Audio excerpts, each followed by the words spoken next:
Hello everyone. Last video में मैंने cement के टाइप्स और मोटार लाइम के बारे में बताया था। अब रिमेनिंग टॉपिक को कवर कर लेते हैं, स्टार्ट करते हैं। देखिए, कैप हाइड्रेटेड सीमेंट पेस्ट में कैपिलरी पोर्स होते हैं। क्या होते हैं कैपिलरी पोर्स? कैपिलरी पोर्स, ये कैपिलरी पोर्स क्या होते हैं? नॉट इंटरकनेक्टेड होते हैं, इंटरकनेक्टेड नहीं होते हैं।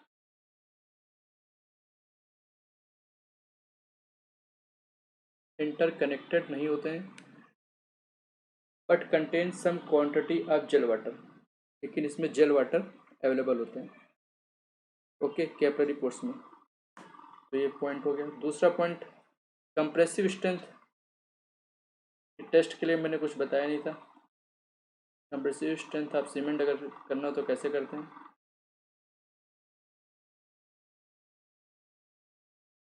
देखिए, इसमें क्यूब लेते हैं जिसकी साइज 70.6 लेते हैं। ओके, और एटलीस्ट 3 स्पेसिमेन लेते हैं। Cube size at least 3 specimen. Okay, और तीनों का लेने के बाद हम एवरेज ले लेते हैं तो रीडिंग आ जाती है कंप्रेसिव स्ट्रेंथ की। और वाटर कितना होगा? P/4 प्लस में 3%। पी क्या है? कंसिस्टेंसी ऑफ द सीमेंट है।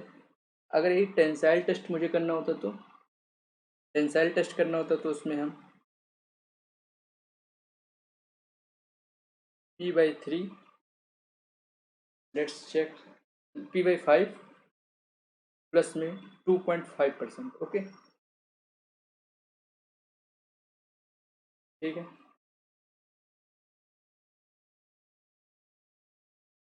नेक्स्ट क्या है? जैसे पोजुलाना में मैंने बताया था सिलिका, एल्यूमिना और एल्कली होते हैं, लेकिन रिच जो होता है, मतलब सबसे ज़्यादा अमाउंट में होता है पोजुलाना में, वो होती है सिलिका। ओके, रिच इन पोजुलाना क्या आएगा? सिलिका। होता तीनों है, silica, alumina plus alkali. Okay, अगर आपसे कोई कहे कि सीमेंट का प्रेजेंट डे में अल्टरनेटिव क्या है? अल्टरनेटिव मोस्ट कॉमनली, तो वो होगा एसफॉल्ट। क्या होगा? एसफॉल्ट। एसफॉल्ट इसलिए होगा क्योंकि it possesses because it possesses cementitious property.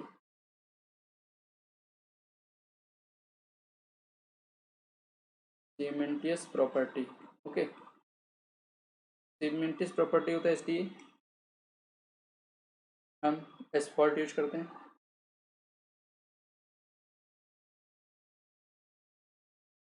ठीक है। कंप्रेसिव स्ट्रेंथ जब करते हैं तो उसमें कूलिंग कैसी होती है? एक्सपेरिमेंटली अब कंप्रेसिव स्ट्रेंथ जब करते हैं तो उसकी कूलिंग होती है, मॉडरेट कूलिंग होती है। मॉडरेट कूलिंग होती है। मॉडरेट कूलिंग का मतलब होता है कि 1200 डिग्री सेंटीग्रेड 15 मिनट के लिए रहता है। उसके बाद 500 डिग्री सेंटीग्रेड होता है 10 मिनट। उसके बाद एम्बिएंट टेम्परेचर से रीच कर जाते हैं।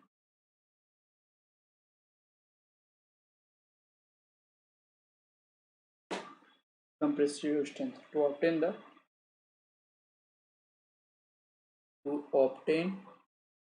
Compressive strength of cement. This type of cooling moderate cooling. Okay, next क्या है? कंप्रेसिव स्ट्रेंथ होना कितना चाहिए? अगर देखें तो 33 ग्रेड के लिए, 44 ग्रेड सीमेंट के लिए एंड 53 ग्रेड सीमेंट के लिए। ओके, तो compressive strength not less than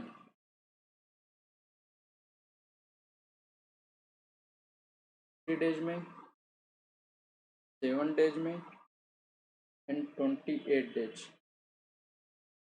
Okay, plus minus 1 hour, plus minus 2 hour, and plus minus 4 hour.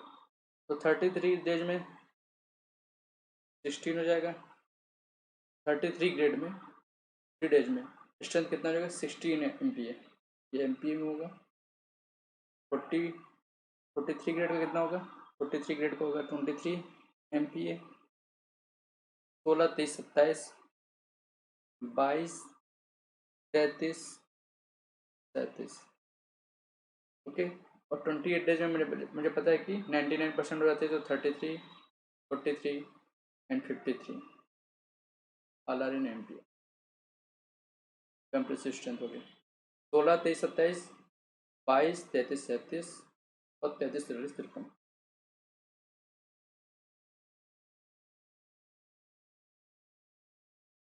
हमने पढ़ा था initial setting times. Initial setting time mainly किस पे डिपेंड करती है? मेनली डिपेंड ऑन C3 है, क्योंकि C3 इमीडिएटली रिएक्ट करता है वाटर से। Okay, initial setting time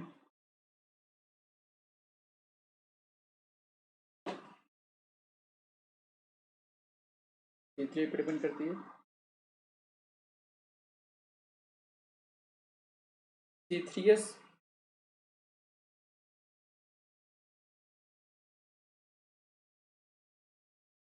C3s plus C2s।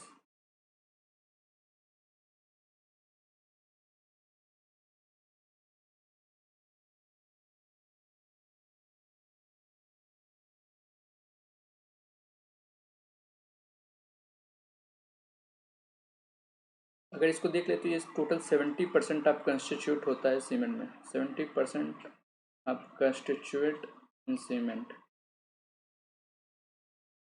Okay,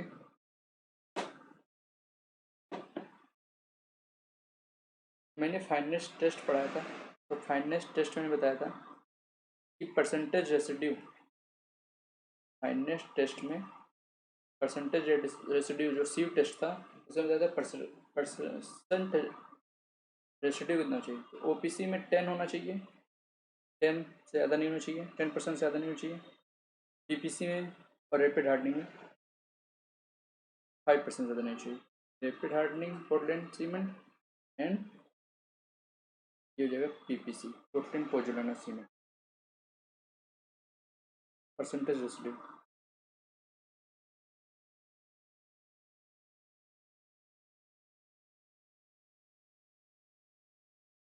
एक प्रकार का आता है स्नो सेम।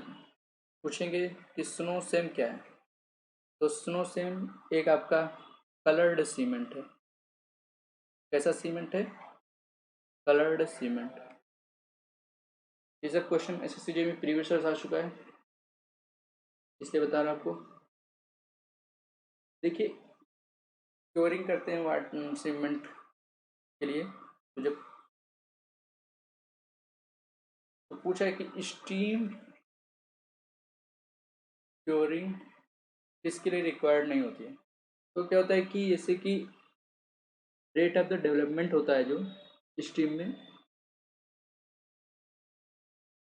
इंक्रीज रेट होता है। Okay, rate of steam development in steam curing में इंक्रीज रेट में होता है। तो मतलब कि उसमें अर्ली स्ट्रेंथ,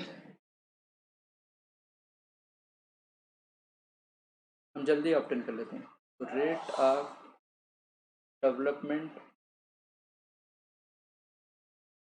ऑफ स्ट्रेंथ क्या होती है? फास्टर होती है। तो स्टीम कोरिंग वहाँ पे रिक्वायर्ड नहीं होगी, जैसे रैपिड हार्डनिंग पोर्टलैंड सीमेंट में, क्योंकि रैपिड हार्डनिंग में पहले से ही मुझे अर्ली स्ट्रेंथ ऑप्टेन होता है। Okay, early strength obtain already. तो हम जब पहले ही अर्ली स्ट्रेंथ ऑप्टेन कर लेते हैं ऑलरेडी, तो rate of development of strength हमें बढ़ाने की कोई जरूरत नहीं है। तो स्टीम क्योरिंग वहाँ पे हम नहीं करते हैं। ओके,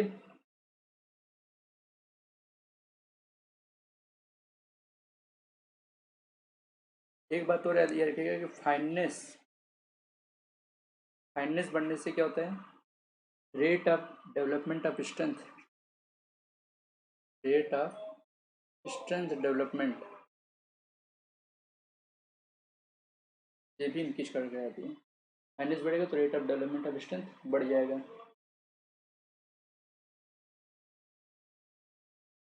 ओके, मैंने लाइन के बारे में बताया था आपको। लाइन के बारे में मैंने क्या बताया था आपको? जो क्विक लाइन होती है इसे हम कास्टिक लाइन बोलते हैं, CUSTC, कास्टिक लाइन। ओके, इस क्विक लाइन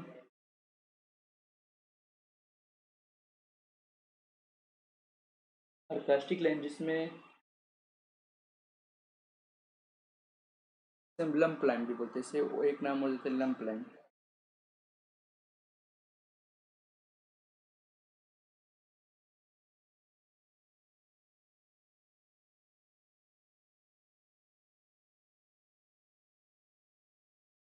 जिसकी प्रॉपर्टी देखा जाए तो वेरी हाई एफिनिटी होती है, एफिनिटी,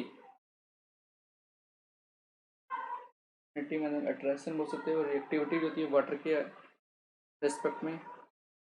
ओके, तो ये जल्दी से वाटर से रिएक्ट कर देता है। जब लाइम रिएक्ट करता है वाटर से तो उसे क्या बोलते हैं, स्लेकिंग बोलते हैं।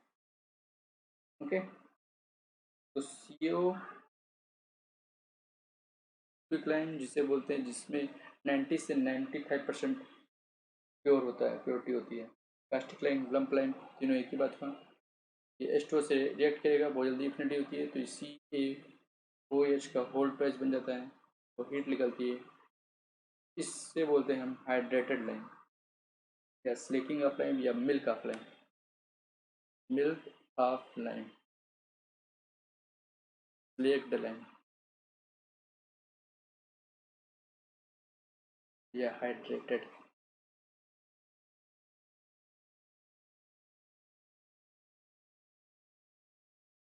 तो पूछा जाता है कि अंडर वाटर में कौन सा हम यूज करते हैं, तो अंडर वाटर में हम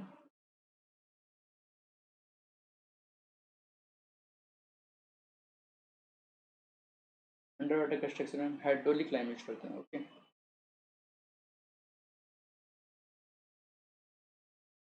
अंडर वाटर,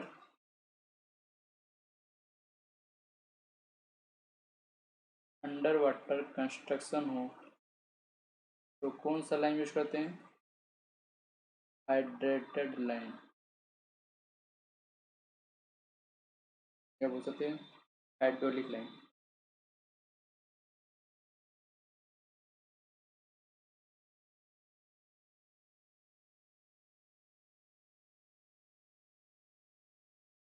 क्योंकि ये अंडर वाटर में सेट कर जाता है, जबकि क्विक लाइन सेट नहीं करता है। मैंने आपको ये स्टार्टिंग बता दिया था।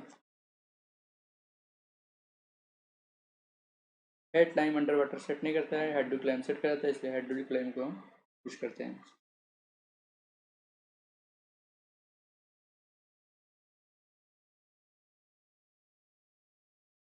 दूसरा है कि जैसे कि आरसीसी, थिन आरसीसी स्ट्रक्चर में हम कौन से सीमेंट को अवॉइड करते हैं, थिन आरसीसी स्ट्रक्चर में हम कौन सा सीमेंट अवॉइड करते हैं। तो देखिए कि रैपिड हार्डनिंग सीमेंट में होता है हाई हीट ऑफ हाइड्रेशन होता है, तो हाई श्रिंकेज होता है, इसलिए हम रैपिड हार्डनिंग सीमेंट को अवॉइड करते हैं। Rapid hardening cement avoided because of high shrinkage and high heat of hydration, and high heat of hydration. इन दो प्रॉपर्टी के कारण हम थिन वॉल स्ट्रक्चर में थिन अवॉइड करते हैं।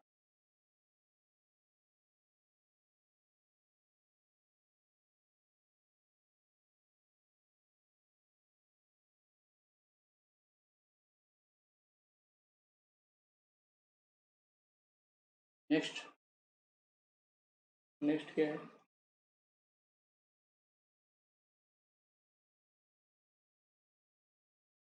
क्विक सीम। आपने एक सीमेंट का नाम सुना होगा, quick setting cement. Quick setting cement क्या?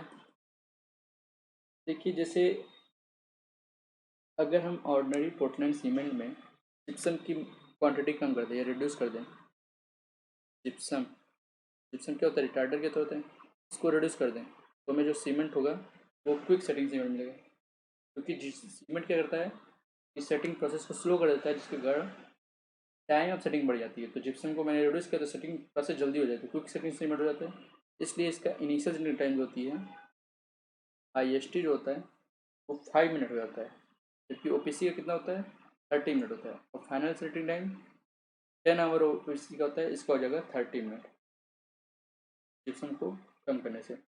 और इसी कारण ये अंडर वाटर स्ट्रक्चर में यूज करते हैं, used in under water structure,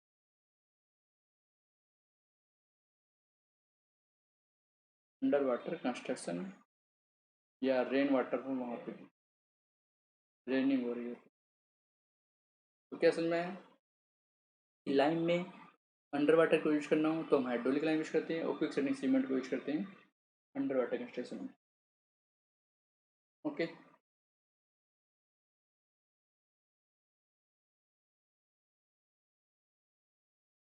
हम थोड़ा सा एग्रीगेट के बारे में पढ़ लेते हैं। एग्रीगेट के बारे में क्या होता है कि देखिए, फाइन एग्रीगेट होता है, कोर्स एग्रीगेट होता है। फाइन एग्रीगेट मतलब 4.75 mm का जो सीव होता है उससे मोस्टली पास कर जाते हैं एंड रिटेन करते हैं 75 माइक्रोन सीव। कि 4.75 mm का सीव ऊपर होगा और 75 माइक्रोन का सीव नीचे होगा। ठीक है, इस पर मोस्टली इस पर पास कर जाएगा और मैक्सिमम इस पर रिटेन कर जाएंगे। कोर्स एग्रीगेट होगा तो क्या हो जाएगा, कोर्स एग्रीगेट में यहाँ पे 4.75 mm का सीव होगा ये, और यहाँ पे 80 mm का सीव होगा। तो 80 mm से मैक्सिमम पास कर जाएंगे और 4.75 पे मैक्सिमम रिटेन करेंगे। समझे? तो ये हो गया एग्रीगेट के बारे में। अब जो सेंड होता है,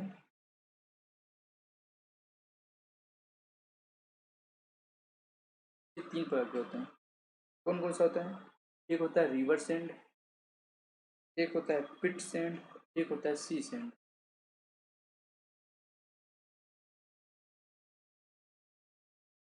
तो रिवर सेंड का साइज क्या होता है, स्मॉल होता है और मोर सुटेबल फॉर प्लास्टरिंग के यूज करते हैं। ये किसके लिए यूज करते हैं, प्लास्टर के लिए। पिट सेंड एंगुलर शेप होता है इसलिए इसको मोर्टार में यूज करते हैं। और सी सेंड में एब्रेशन से प्रेजेंस ऑफ सॉल्ट होता है तो इसलिए इसको अवॉइड करते हैं। ओके, हम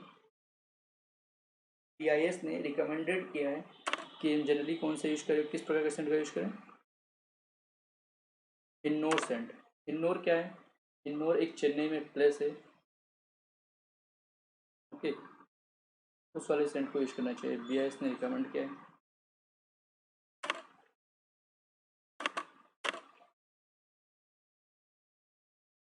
अब एग्रीगेट की क्रसिंग वैल्यू मुझे पता होती है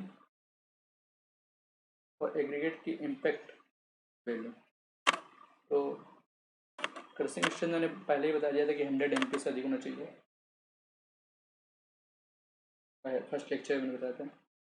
तो अगर रोड एंड पेवमेंट्स में यूज कर रहे हैं, रोड एंड पेवमेंट्स में, तो एग्रीगेट क्रसिंग वैल्यू 30% से अधिक नहीं होनी चाहिए।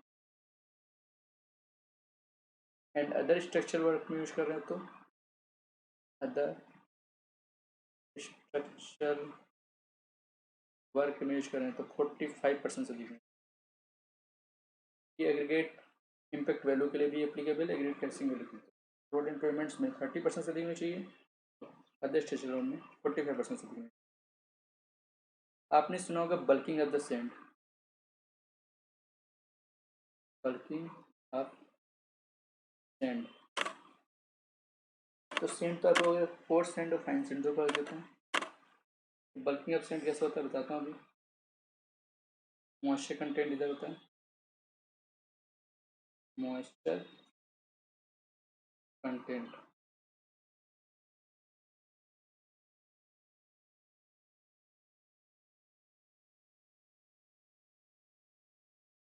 बताता हूँ कौन सा सेंट है। देखिए मॉइस्चर कंटेंट के कारण जो फाइन एग्रीगेट है उनके अराउंड एक फिल्म बन जाती है, जिसके कारण वो सरफेस टेंसर एडजस्ट करता है।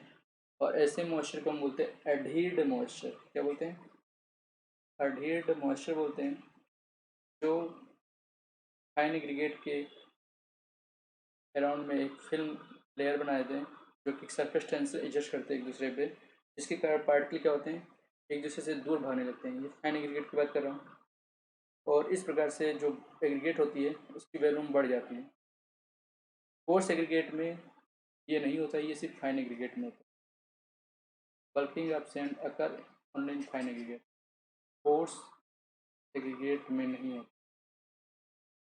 ठीक है,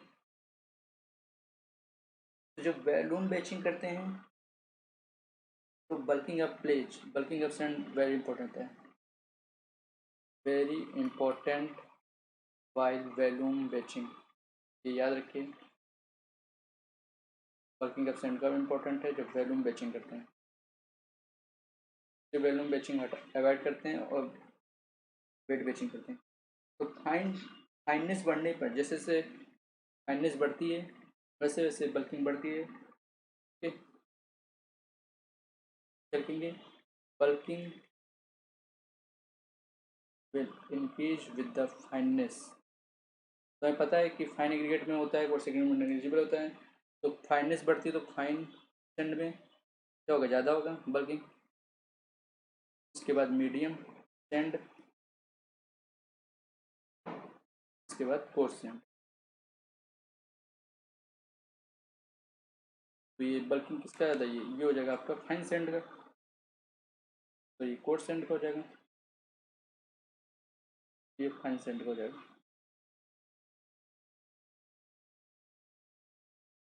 तो कोर्स सेंड का जो होता है 8% मॉइस्चर कंटेंट पे बल्किंग ज़्यादा होता है। फाइन सेंड का 6% मॉइस्चर कंटेंट पे ज़्यादा होता है। तो fine sand shows maximum bulking percent, whereas coarse sand shows maximum bulking 8%।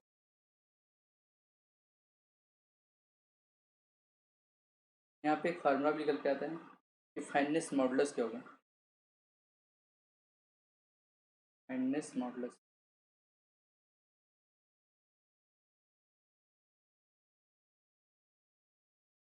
Fineness modulus जो होता है ये होता है, इसे बोलते हैं ratio of cumulative percentage of material retained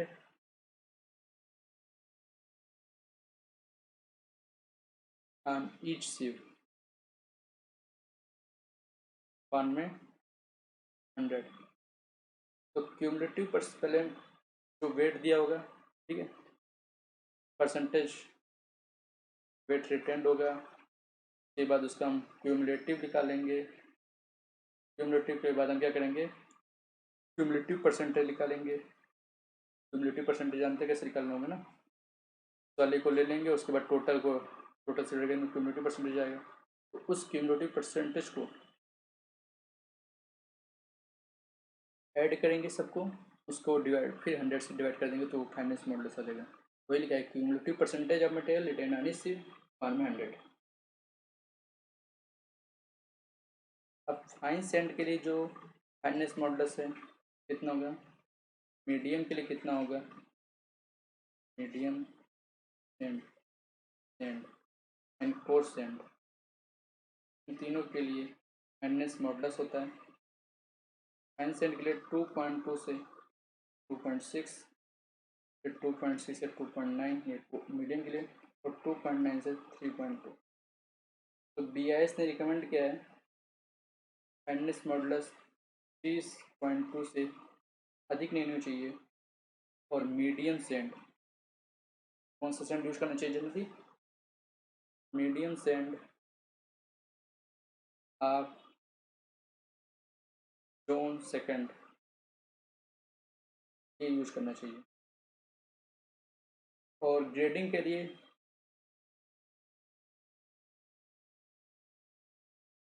grading of aggregate आएगा, उसके लिए हम कौन सा कर्व यूज करते हैं? उसके लिए हम यूज करते हैं रोलर्स ग्रेडिंग कर्व। एक मिनट,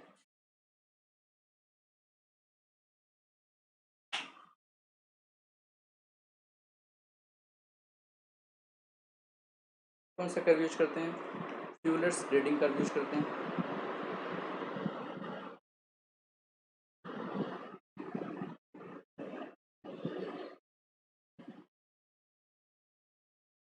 ओके,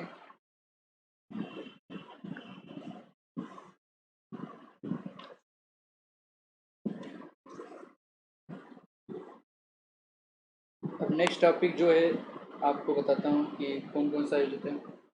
प्लास्टर के बारे में पढ़ लेते हैं। प्लास्टर और मोर्टार एक पूरा रह गया है। तो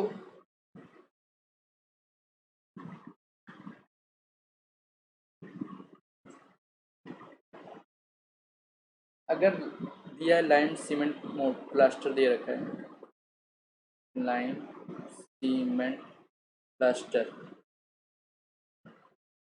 देखा 1:6, तो इसमें कौन सा लाइम में कौन सा सैंड है कौन सा सीमेंट, ये बताना पड़ेगा। तो पहला वाला तो सीमेंट होगा, मैक्सिमम जगह होता है। दूसरा वाला सैंड होगा और तीसरा वाला आपका सॉरी ये लाइम होगा और तीसरा वाला सैंड होगा। जैसे मोटार में 1:3 होता है तो क्या होता है? सीमेंट और सैंड होता है। यहाँ पे लाइम आ गया तो लाइम बीच में आ गया। कंक्रीट होता है तो उसमें cement, fine aggregate, coarse aggregate. Fine aggregate मतलब सैंड हो जाता है।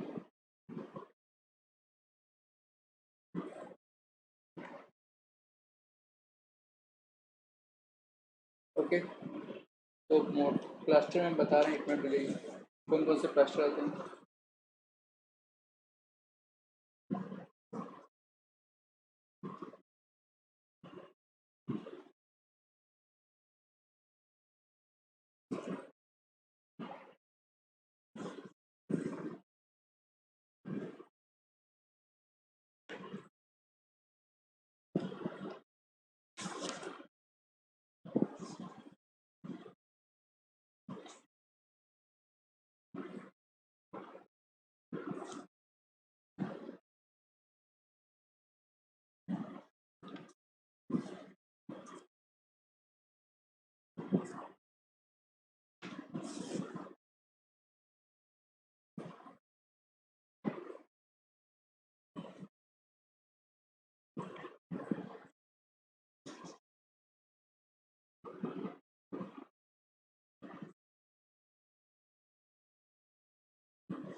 चलिए अभी आएगा तो बता दूंगा।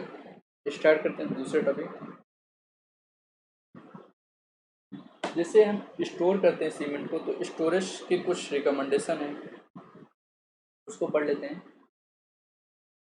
IS इंडियन स्टैंडर्ड 4092 1996,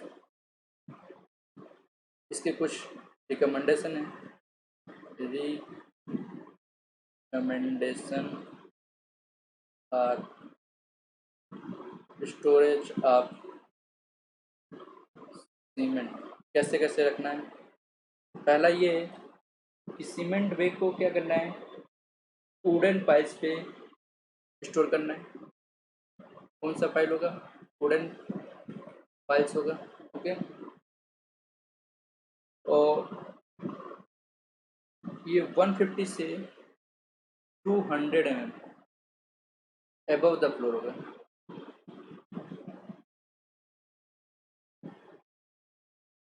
250 से 220 एम के ऊपर जो पाइल्स होगी उसके ऊपर हम सीमेंट बैग को स्टोर करेंगे।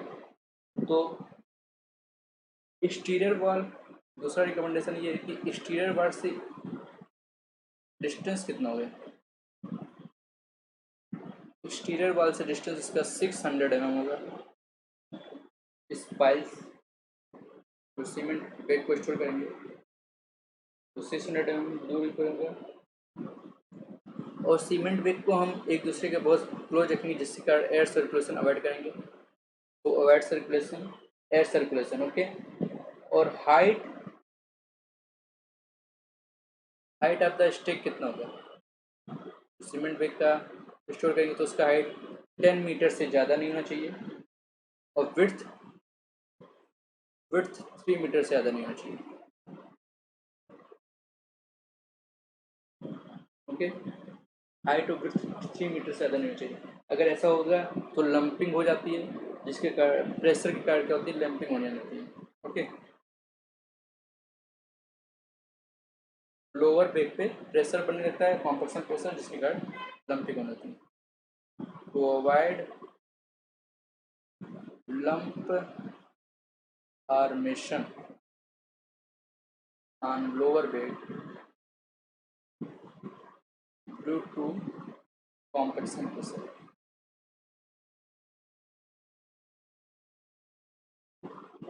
हाइट कितना होना चाहिए, 10 मीटर से अधिक नहीं, विड्थ 3 मीटर से अधिक नहीं, एक्सटीरियर वाल से डिस्टेंस 600 mm से अधिक नहीं, और वुडन प्लाई पे 150 से 200 mm के ऊपर रखेंगे फ्लोर से ऊपर, ओके। ये हो गया रिकमेंडेशन कि कैसे कैसे हम स्टोर करेंगे। हम मोटार देखते हैं कौन कौन से मोटार कहाँ पर यूज किए जाते हैं, ठीक है, ये इंपॉर्टेंट है। टाइप ऑफ मोटार,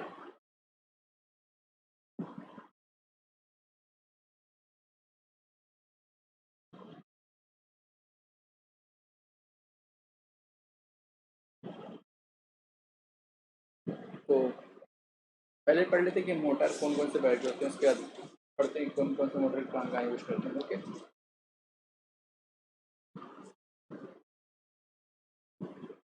पहला आता है आपका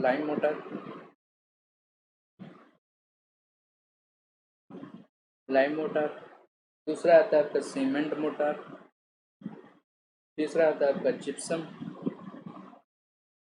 फिर आता है मड मोटर, उसके बाद आता है सुर्खी मोटर, और एक लास्ट जो इम्पोर्टेंट होता है गेज्ड, जिसे बोलते हैं गार्डेड या बोलते हैं कंपोजिट मोटर। क्यों, क्योंकि इसमें बाइंडिंग मटेरियल लाइम होता है, इसमें सीमेंट होता है, इसमें जिप्सम होता है, इसमें मड होता है, मतलब अर्थ होता है, अर्थी सैंड होता है, इसमें सुर्खी होता है। और जिप्सम मोटर या गेज मोटर, इसमें क्या होता है,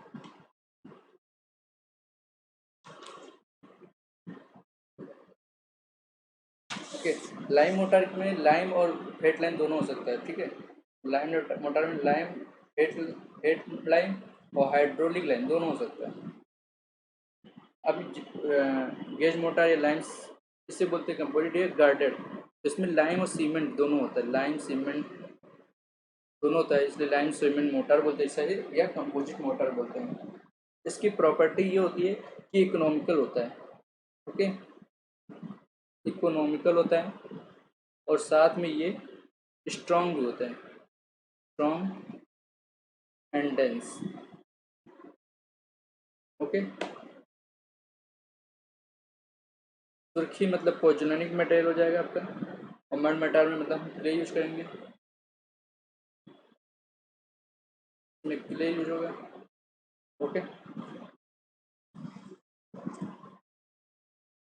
एक चीज़ मैं आपको बताना भूल गया, यहाँ पे ये ध्यान दीजिए कि वेट हमारा कितना होता है, cement weight 50 kilogram, volume 35 litre होता है एक बैग का।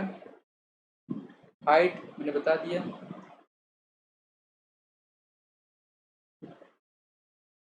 0.18 मीटर, ओके।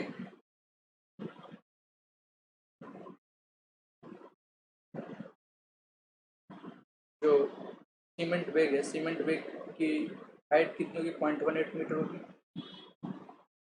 0.18 मीटर होगा। और एरिया कितना होगा उसका? 0.3 मीटर स्क्वायर। ये सीमेंट बैग की प्रॉपर्टी है। एक cement bag, standard cement bag, इसकी वेट 50 किलोग्राम, 35 मीटर होगा, एरिया 0.3 मीटर स्क्वायर होगा और हाइट 0.18 मीटर होगा। ओके, ये भी याद रखें। अब ये मोटार हो गया, कौन कौन से मोटार यूज करते हैं। अब मोटार के साथ साथ उसका वर्क यूज देख रहे थे, कहाँ पे यूज करते हैं। Nature of work, nature of work and type of motor.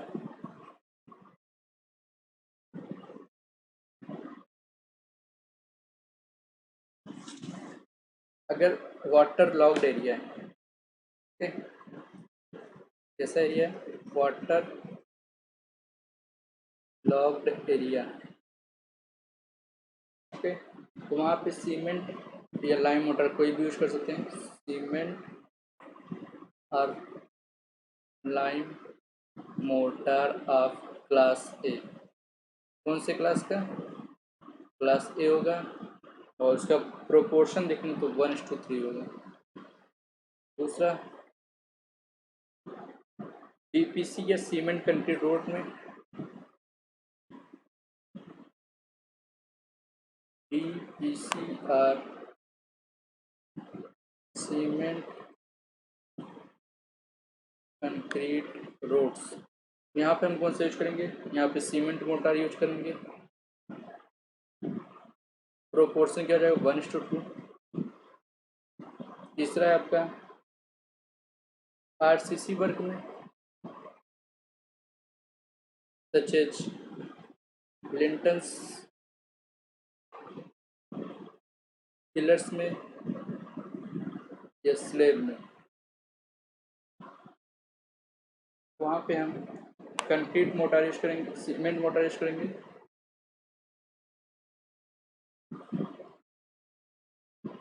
और 1:3 होगा। ओके, फोर्थ है इंटरनल वॉल्स में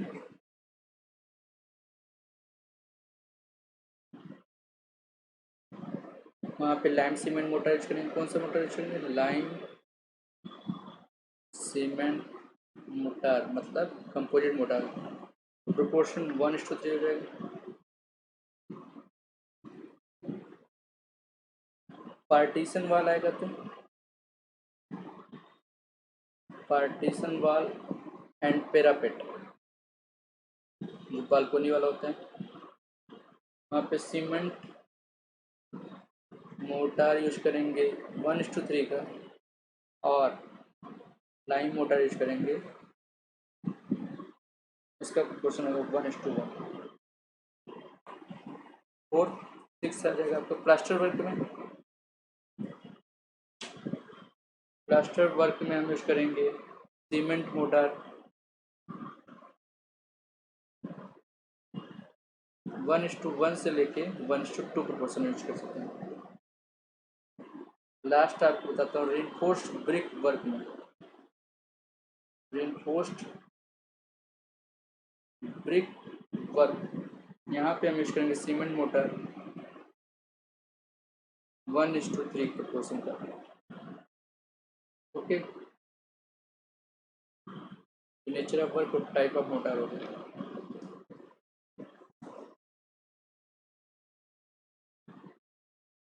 पोजलोना की कुछ प्रॉपर्टीज मैं बता देता हूँ, ये बार पूछेगा तो अभी बता देता हूँ।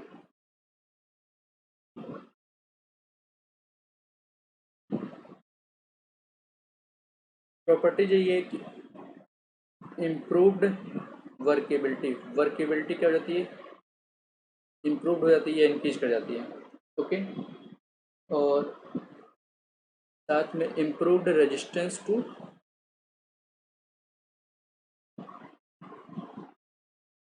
अटैक फ्रॉम सॉल्ट या सल्फेट्स बोल सकते हैं।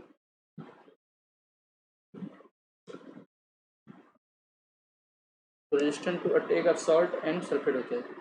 और दूसरा देखिए, रेड्यूस्ड परमिएबिलिटी, परमिएबिलिटी रेड्यूस कर जाती है, कास्ट रेड्यूस कर जाता है। ओके, हीट ऑफ हाइड्रेशन वो भी रिड्यूस कर जाता है।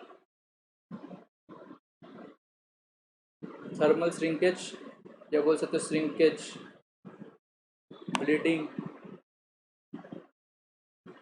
सेग्रीगेशन, ये सब रिड्यूस कर जाता है। ओके, तो ये होगी प्रॉपर्टी पोज़ोलाना के यूज होने से।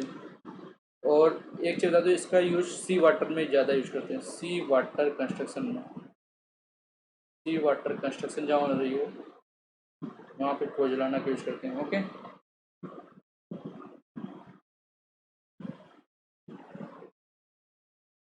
और साथ में साथ ये होता है rate of development of strength, rate of development of strength reduced, ये भी कर जाता है। ओके, फाइनल स्ट्रेंथ सेम होता है, बस rate of development of strength reduced कर जाता है। अब सीमेंट की एक प्रॉपर्टी और पूछा है कि सीमेंट की क्वालिटी अगर चेक करनी है तो कैसे चेक करेंगे। उसके लिए बहुत सही तरीका है कि अगर गुड सीमेंट होगा, गुड सीमेंट प्रॉपर्टी क्या होगा, कलर, कलर होगा आपका ग्रे कलर का। फिजिकली वो कैसा होगा, अगर आप उसको छुएंगे तो स्मूथ होगा। सीमेंट को दो फिंगर के बीच में रखेंगे तो स्मूथ फीलिंग आएगी। फीलिंग कैसी होगी, smooth.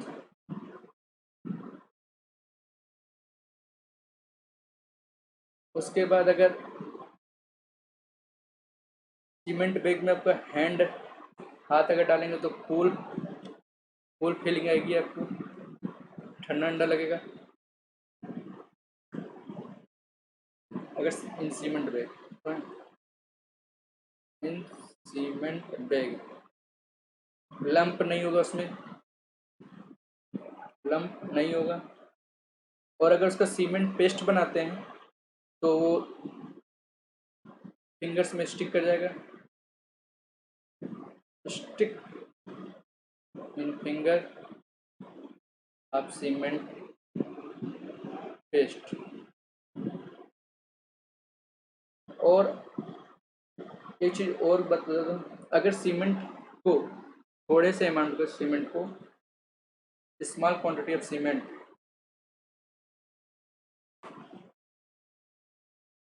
Small quantity of cement throw in water bucket,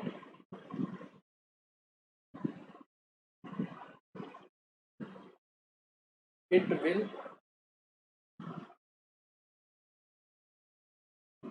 float, तो वो तैरने लगेगा for some time. After that it will sink, तो पहले वो तैरने लगेगा, उसके बाद कुछ समय बाद वो डूब जाएगा। Okay,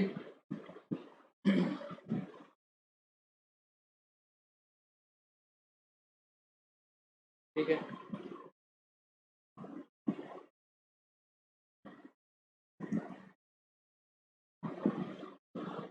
cement type and suitability, कौन कौन सा सीमेंट कहाँ पे यूज करते हैं। Cement type and suitability to use, ये याद कर लीजिए, बहुत इंपॉर्टेंट है। पहला है आपका blast furnace, blast furnace slag cement, ये कहाँ यूज करते हैं, ये इसको यूज करते हैं मरीन वर्क में। ओके, हाई एल्यूमिना सीमेंट को, हाई एल्यूमिना में कैल्सियस होगा और एल्यूमिनस होगा, एलजीलेसस नहीं होगा। और इसका इनिशियल सेटलिंग टाइम और फाइनल सेटलिंग टाइम चेंज हो जाएगा, मतलब 3.5 आवर एंड 5 आवर हो जाएगा। तो इसको रेफ्रैक्टरी चिमनी में बोल सकते हो, जहाँ पे टेम्परेचर ज़्यादा हो, चिमनी हो, क्लीन हो या रेफ्रैक्ट्री कंक्रीट और रेफ्रैक्ट्री,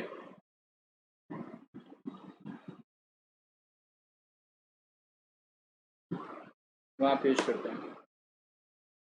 थर्ड है low heat cement. Low heat cement वहाँ पे यूज करते हैं जैसे मास कंक्रीटिंग में, mass concreting such as dam, dam use करते हैं। फोर्थ आता है आपका rapid hardening cement, rapid hardening Portland cement. इसके यहाँ पे रोड रिपेयर में, जहाँ पे अर्ली स्ट्रेंथ हमें रिक्वायर्ड होती है, तो रोड रिपेयर वर्क में, स्ट्रिपिंग ऑफ फार्म वर्क में early stripping of form work required हो वहाँ पे। ओके, सल्फेट रजिस्टिंग,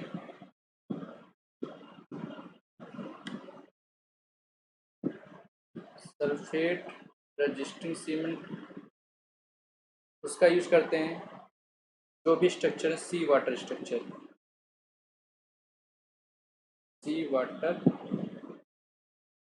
स्ट्रक्चर्स हैं या कोस्टल एरिया में है या बोल सकते हैं मार्सी एरिया में, दलदली एरिया में। ओके, सिक्स्थ आपका है पोर्टलैंड पोजोलाना सीमेंट। इसका भी जहाँ पे मास कंक्रीट मतलब डैम में मास कंक्रीट रिक्वायर्ड होती है, सी वाटर कंस्ट्रक्शन में, और जहाँ हाई टेम्परेचर रिक्वायर्ड होता है, हाई टेम्परेचर कंस्ट्रक्शन में करते हैं। ओके,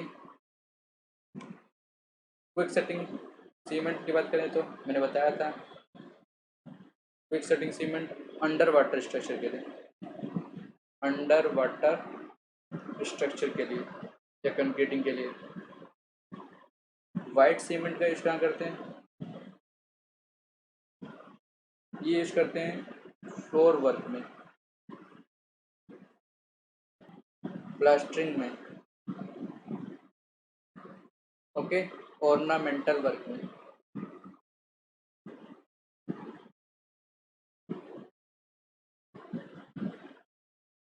ऑर्नामेंटल वर्क इसका मतलब नहीं कि डेकोरेटिव वर्क में नहीं, प्लास्टरिंग फ्लोरिंग और ऑर्नामेंटल वर्क में। ओके, एयर इंट्रेनिंग सीमेंट की लास्ट है, एयर इंट्रेनिंग सीमेंट इसका कहाँ यूज करते हैं, कोल्ड क्लाइमेट में, क्लाइमेट्स अगर आपका कोल्ड हो, इन कोल्ड क्लाइमेट्स जहाँ पे concrete susceptible to freezing and thawing हो, where concrete susceptible to freezing and thawing action।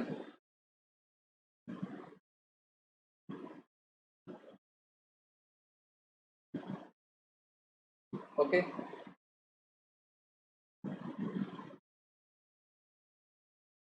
अब श्रिंकेज की बात कर लेते हैं कि कंक्रीट में श्रिंकेज कौन कौन से होते हैं।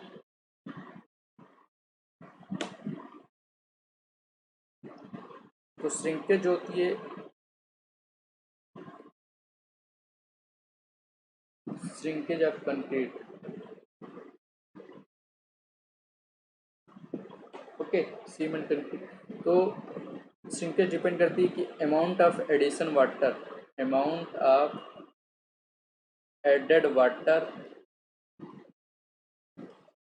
Eight the time of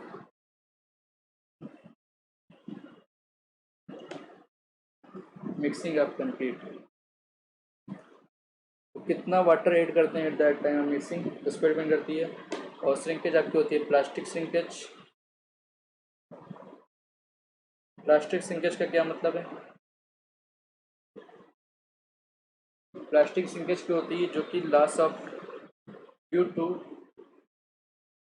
loss of evaporation of water, okay, water के लॉस से जो होती है वो प्लास्टिक सिंकेज होती है। उसके होता है ड्राइंग सिंकेज। ड्राइंग सिंकेज होता है due to loss of gel pore water. तो जेल पोर में जो वाटर होते हैं उसके लॉस से जो होता है उसे बोलते हैं ड्राइंग सिंकेज। उसके बाद है थर्मल सिंकेज। कैसा shrinkage? Thermal shrinkage. Thermal shrinkage due to seasonal due to seasonal and daily variation in temperature. Okay, to seasonal and daily variation in temperature. Okay, इसके कारण होता है। एक होता है लास्ट आपका कार्बोनेशन सिंकेज।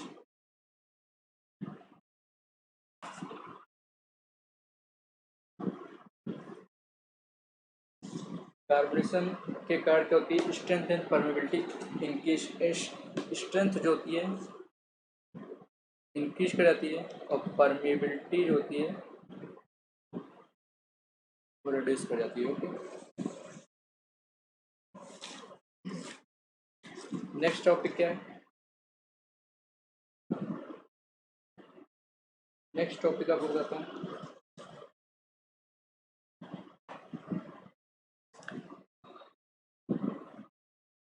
फेरोसीमेंटिंग। फेरोसीमेंटिंग क्या होती है?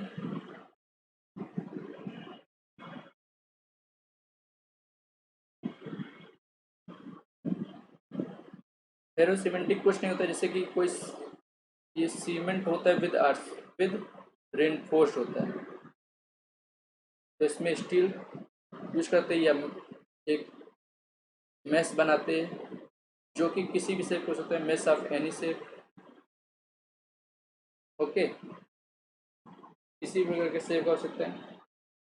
तो स्टील का फैब्रिक हम यूज करते हैं और एक हम मेश बनाते हैं, सीमेंट और स्टील का मेश बनाते हैं जिसको कोई भी शेप होता है। तो फेरो सीमेंटिंग के बनाने के 3 मेथड्स। कितने मेथड हैं? 3 मेथड्स। नाम याद रख लीजिए बस, बाकी है आर्मेचर, आर्मेचर सिस्टम। सेकंड है आपका क्लोज्ड मोल्डेड सिस्टम। थर्ड है आपका ये फेरो सीमेंटिंग मेथड है।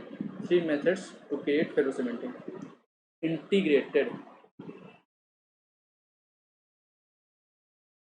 Moulded system.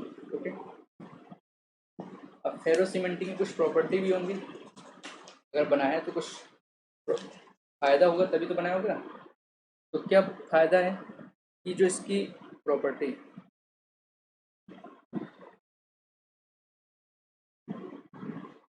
Strength to weight ratio जो होती है देन आरसीसी से, आरसीसी से स्ट्रेंथ टू वेट रेशियो अधिक होती है। More strength to weight ratio than RCC, इसको हटा देते हैं। श्रिंकेज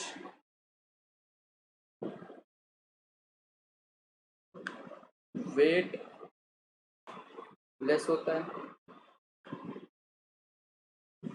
इम्परमिएबल होता है, फॉर्म वर्क का रिक्वायरमेंट नहीं होता है। ओके, हाई टेंसाइल स्ट्रेंथ होता है एंड स्टिफनेस होता है। ओके,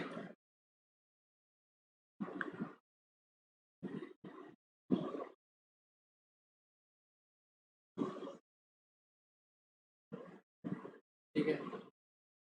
अब फॉर्म वर्क पढ़ रहे तो फॉर्म वर्क के बारे में पढ़ लेते हैं कि फॉर्म वर्क कितने कितने दिन के लिए पढ़ते हैं। तो देखिए, type of form work and minimum period before form work remove. तो कितने दिन बाद रिमूव करते हैं? Period to remove formwork. जिससे अगर पहला अगर देखें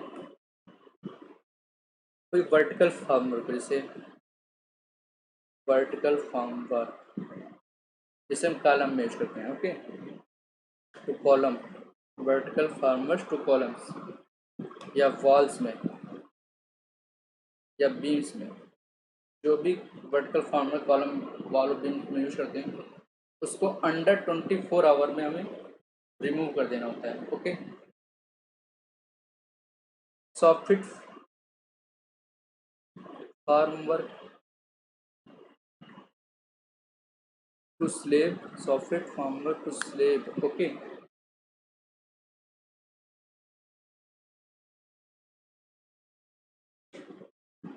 Props to be fixed immediately after removal.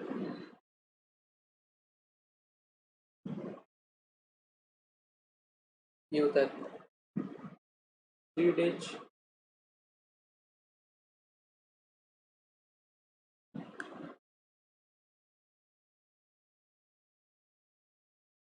Okay. तो fit formwork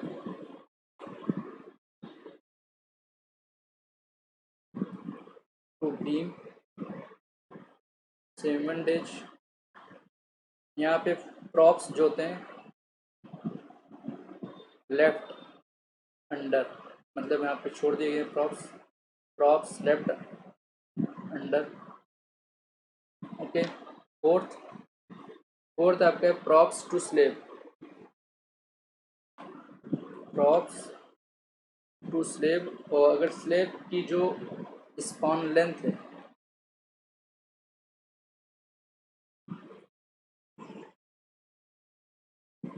spawn up to 4.5 metre, या स्पॉन मोर देन 4.5 मीटर, तो props left, props to slab इसकी नहीं जाएगी, 7 डेज बाद रिमूव करेंगे, उसके बाद ये वाला 14 डेज बाद रिमूव करेंगे। पांचवा है props to beam and arches, span length यहाँ पे कितना हो जाएगा, span up to 6 metre and more than 6 metre, तो जब 6 मीटर है तो वहाँ पे 14 डेज, और मोर देन 6 मीटर है तो 21 डेज। ये फॉर्मवर्क हो गया, फॉर्मवर्क कब रिमूव करेंगे ये बता दिया मैंने।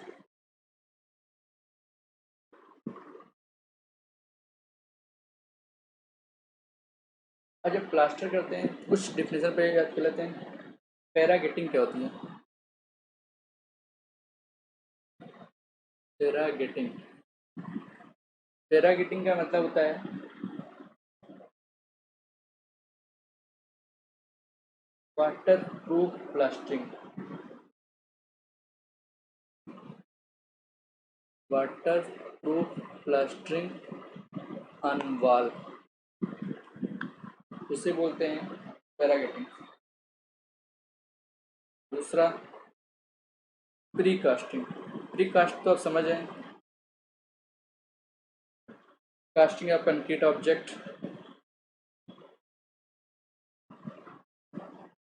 कास्टिंग ऑफ कंक्रीट ऑब्जेक्ट जिसे हम ट्यूब वेल को बना देते हैं, उसके बाद हम जाके उसको डायरेक्ट इंस्टॉल कर देते हैं, ओके, इन इट्स फाइनल से।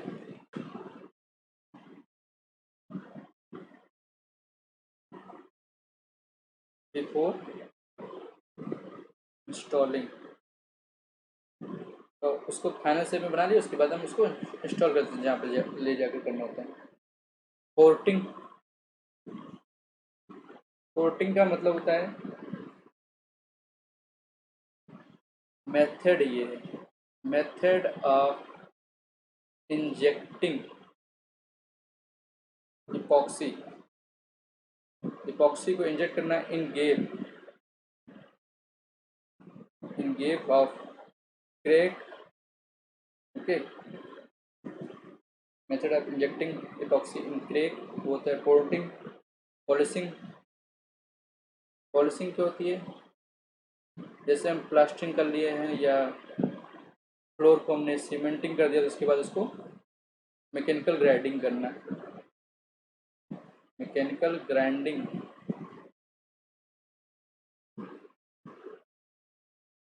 ठीक है, to obtain floor like high glass finish, high glass finish. Okay, तो एक आप ये चीज़ देख लीजिए कि प्लास्टरिंग जो करते हैं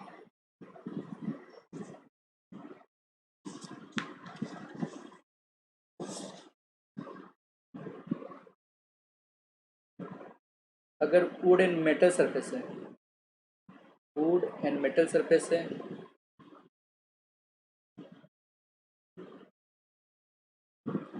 उसकी कितनी कोट ऑफ प्लास्टर करते हैं? 3 कोट ऑफ प्लास्टरिंग. वुड, लकड़ी और मेटल सरफेस पे. ओके,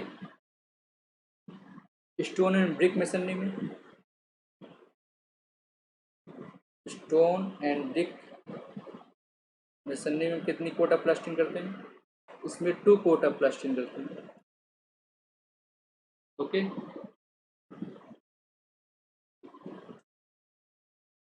प्लास्टरिंग इन यूनिफॉर्म हो इसके लिए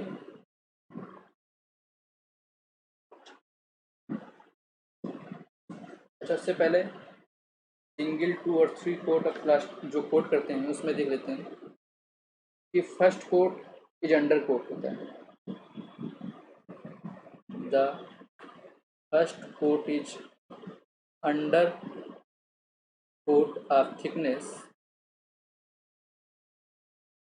कितनी होती है? 10 to 15 mm. Second coat is float coat होता है. Second coat is float coat of 6 to 9 mm thickness. Brick व स्टोन में कितना 2 कोट ऑफ प्लास्टर में, तो फर्स्ट कोट अंडर कोट होता है, सेकंड कोट आपका फ्लोट कोट होता है.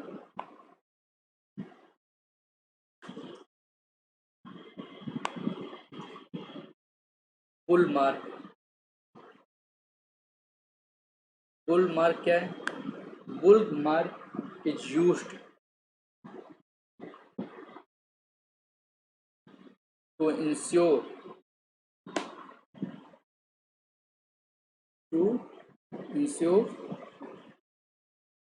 Thickness of plastering is uniform. तो प्लास्टरिंग क्या हो वो यूनिफॉर्म हो, इसलिए हम बुल मार्क का यूज करते हैं. ओके,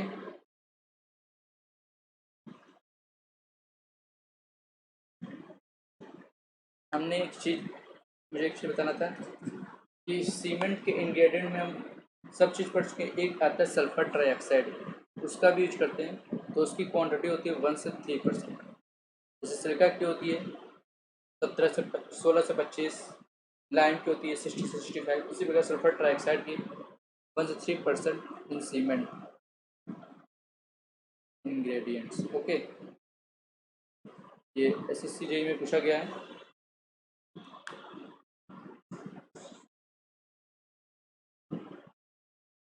अब नेक्स्ट टॉपिक क्या है? वॉइड्स के बारे में.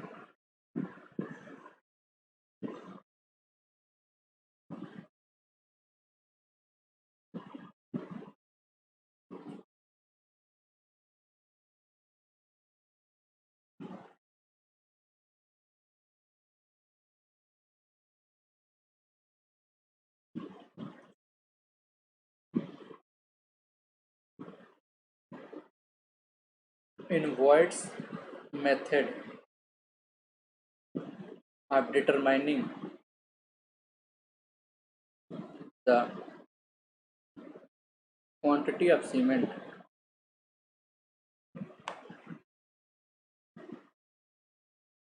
it is assumes that voids in the core segregate, पहला क्या है, voids in core segregate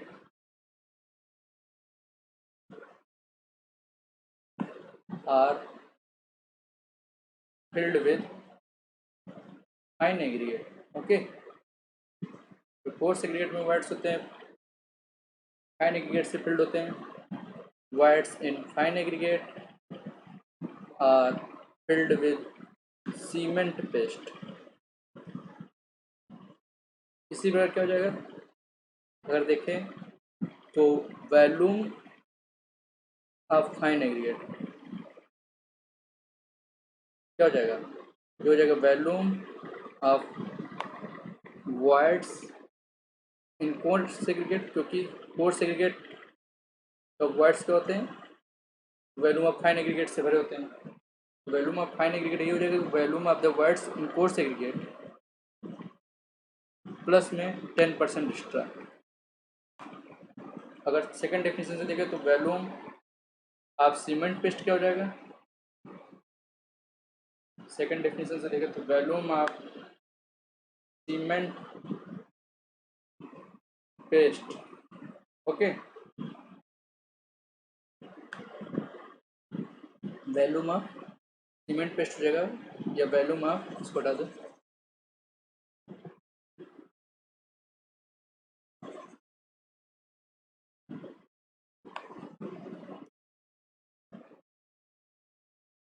volume of wides in fine aggregate plus में 15% एक्स्ट्रा, 10% एक्स्ट्रा था, ये 15% एक्स्ट्रा। ये दो डेफिनेशन जो है सेकंड और फर्स्ट से लिख लेना। Okay,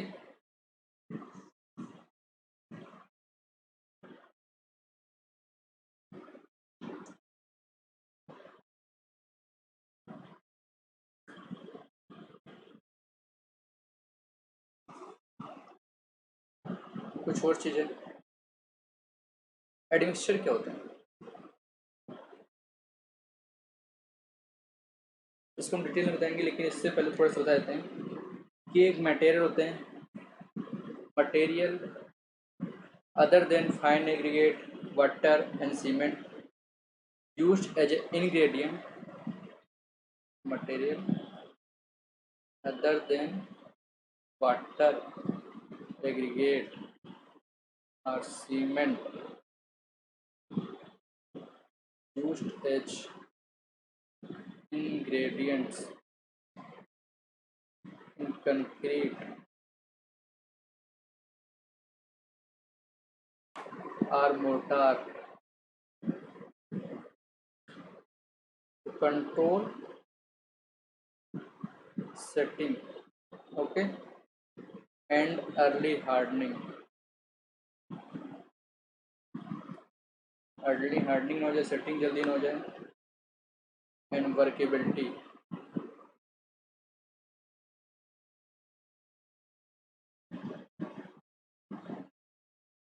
to provide additional qualities to concrete, to provide additional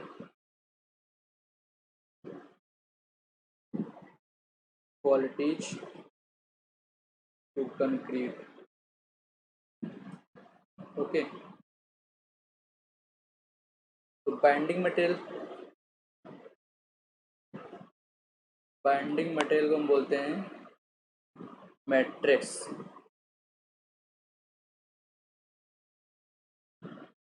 binding material in mortar is referred as a matrix and aggregate को बोलते हैं, aggregate is referred as adulterant, okay.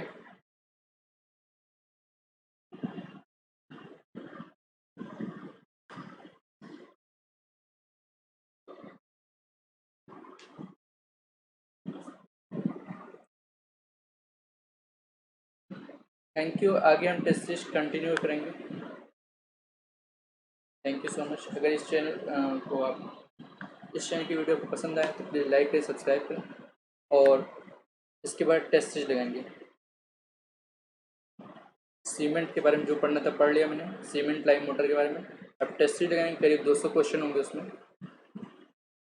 और ठीक है, नेक्स्ट वीडियो में मिलते हैं। और civil engineering GATE, civil engineering 2020 के क्वेश्चन मैंने स्टार्ट किए। 5 क्वेश्चन पर डे आएंगे, 5 to 10 क्वेश्चन। तो इसको आप देखना मत ना भूलें। ओके, 5 क्वेश्चन पर डे आएंगे, उसको देखिए। और ये गेट के एग्जाम तक कंटिन्यू रखूँगा। Thank you very much.